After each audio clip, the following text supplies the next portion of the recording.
Hi there, I'm Brian. I'm going to walk you through how to swap out the dies on your post press. I've already removed the upper acrylic guard. These are the bolts from that upper acrylic guard right here. They're a 5/16 inch bolt head.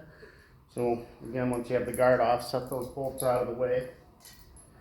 And now at this point, we're going to be removing this end plate. As you can see, I've already removed the decal, if you do have that, for your upper gear. We'll swap that for the new one, along with the new front die ring during this process. I'll also mention how we change the back die ring out. We're not going to do that today for this application, but I'll get to that in my instruction. First of all, 5/16 inch Allen head socket on a ratchet is recommended for this. These bolts are torqued to 24 foot-pounds, so it'll take a little bit to loosen them up. And doing that with the standard Allen key is quite difficult at that setting. So if you don't have a Allen head socket on a ratchet or a breaker bar, I'd recommend picking that up. Just for speed, I have the power wrench here.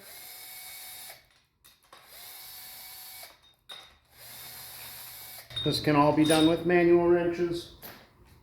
I just use that to speed it up a little. Now, you're going to slide right on out your pressure block.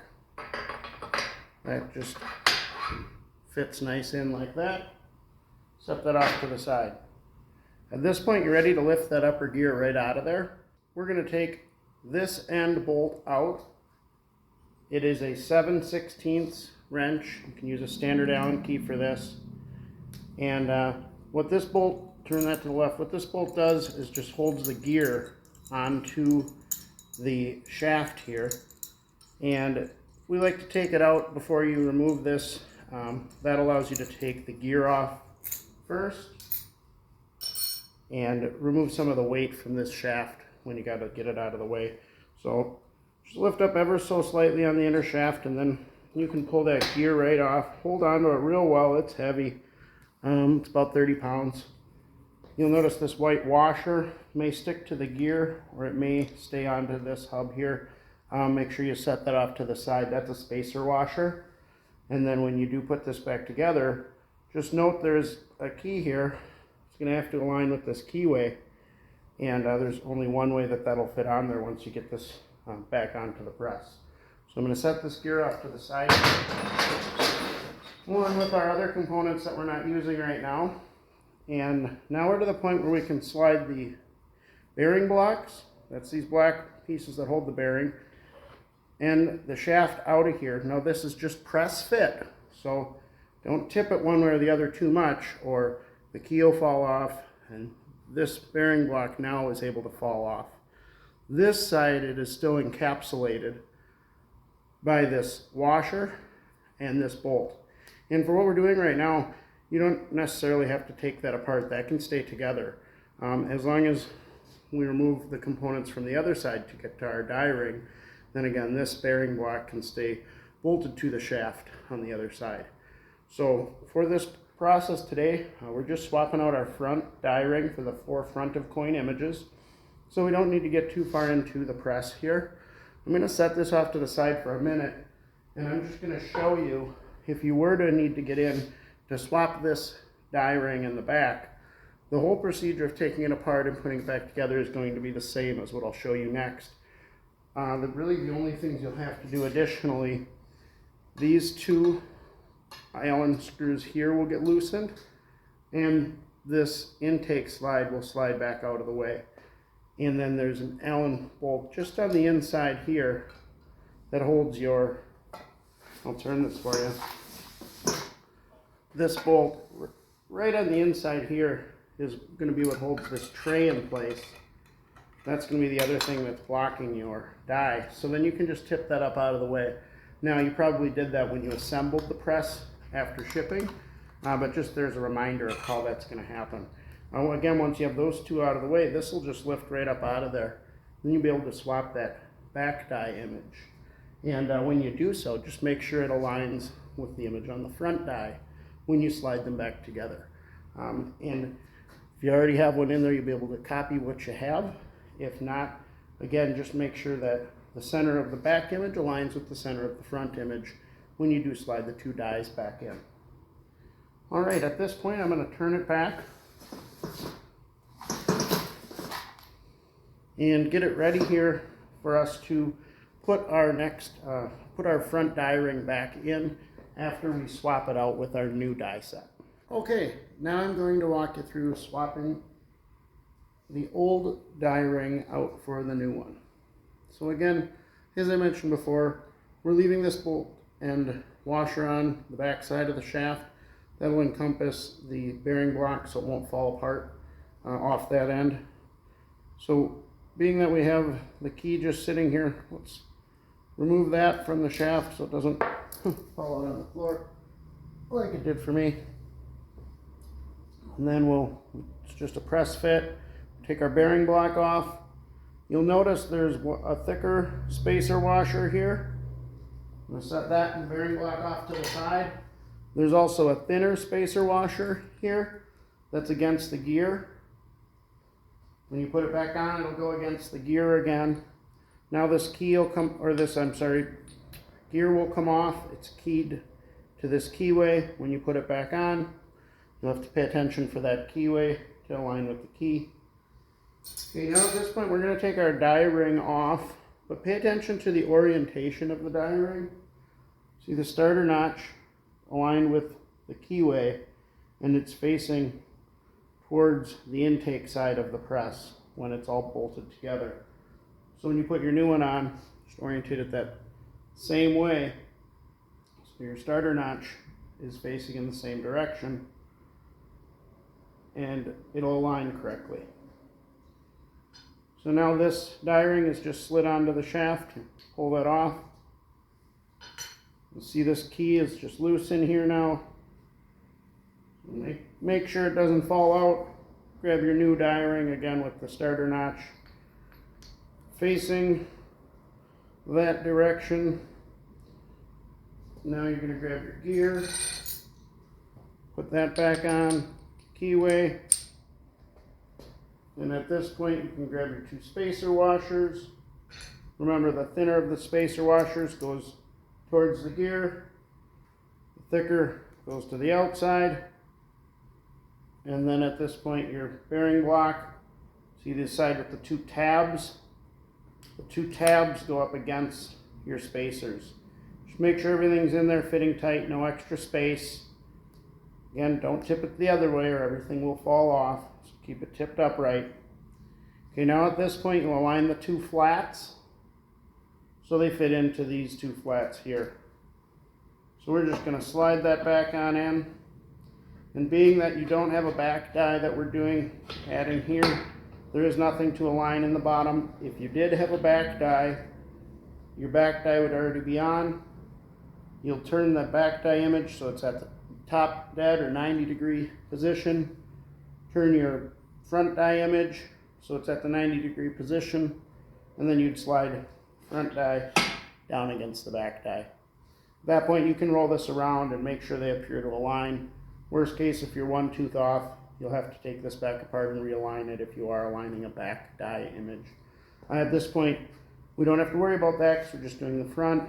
So we'll turn this keyway upright, grab your key, put that back in, grab your gear. Remember, it's heavy. Don't forget your spacer washer. That'll go on first. Now our gear will slide on. It is keyed in that keyway, and then you'll have to align the tooth there. You can lift a little when you get it on, and just make sure you're aligned. Okay, now your die ring is set into your press. We have our upper gear on. We're going to want to put our washer and bolt back on the end to hold that gear in place. That's with our 7/16 inch wrench. You can just tighten that up to snug. There's no torque setting for that. All right, now at this point we're ready to take our block, our our push block, pressure block. Slide that back down in between on our frame plate. Then we're going to grab our end plate again. Now this can go on either way, you know, left or right, as long as your bolt holes are aligning there. Now start these by hand. And once you get down a little ways, then you can kind of lift a little pressure on this gear just so that plate's going to sit flat. Now we can grab our Allen wrench. You can do that with the standard Allen wrench. Get those to just snug up.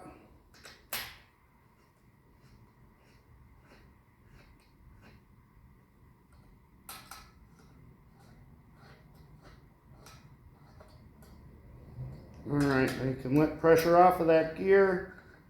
Know that those are all snug. Just make sure it seems to spin freely. Okay, it does. So now we're going to grab our torque wrench. And we're going to set this to 24 foot-pounds of torque. I have the wrong end on there, so I'm going to grab the 5/16 end. Okay, and then we're just going to torque these to 5/16. You can keep a foot on the bottom of the press and a hand on the side here. And then you can get a nice torque setting. Whenever you're torquing, go cross pattern. So this bolt, then X across from it. Then you can do the other two. And that torque wrench will click when it finds its torque setting of 24 foot-pounds. And that's how you know you have your pressure set correctly on those bolts. And if you don't torque those, and we'll just double check them again. We're set. We're set. We're set. All right, all set to 24 foot-pounds. If you do not torque those, you'd risk breaking those bolts off when the pressure gets set on the press and the coin rolls through. Okay, now I'm going to walk you through adjusting that pressure on the press in the event that it's either too long or too short. So if it is too long, we're going to back off pressure, or we're going to turn the pressure bolt to the right.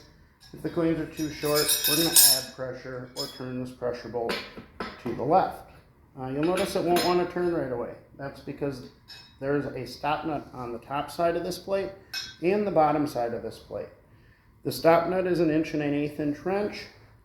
The pressure bolt is an inch wrench. So in order to adjust this pressure, again, we're going to loosen up our stop nut on both the top and the bottom.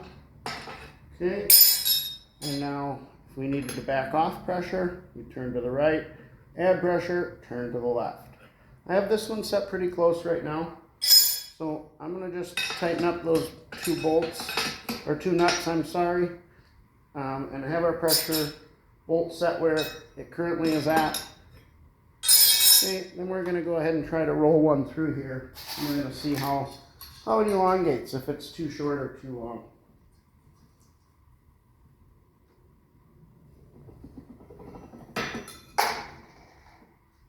Alright, now this one is using our older, longer template, and as you can see, we could probably add just a little pressure to catch those last couple of dots. So I'll go ahead and do that here. Hold the pressure bolt, loosen the nut, and add a little bit of pressure, and then tighten that nut back up. Now being that you were going in with it, that lower pressure bolt's going to be loose now, so just reach in there and tighten that back up. Okay, now we'll try rolling one more through.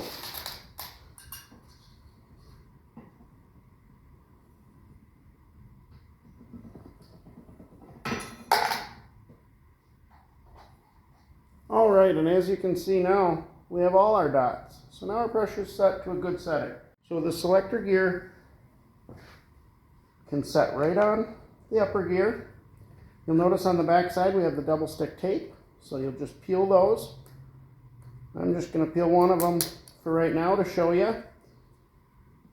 Now, look on the inside of the press here. You want to see which image is upcoming. So right now I have the image with the leaf on it that's upcoming. Turn back, as you can see there. And you'll want to get your image with the leaf in this upper position. And that way, as it's coming around, you'll know to push the coins into the press. So, as this is coming around here, I'm going to push the coin in. Now the image closest to me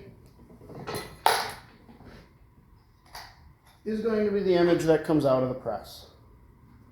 So that's just that simple. When you do yours, stick both pieces of tape, and if you do need to adjust it at all, you can peel that tape back and re-stick the disc on. All right, do make sure to put your guard back on as well when you do it using your 5/16 bolts, and be careful to not get your fingers in the gearing. All right, any other questions, feel free to email me. Thank you.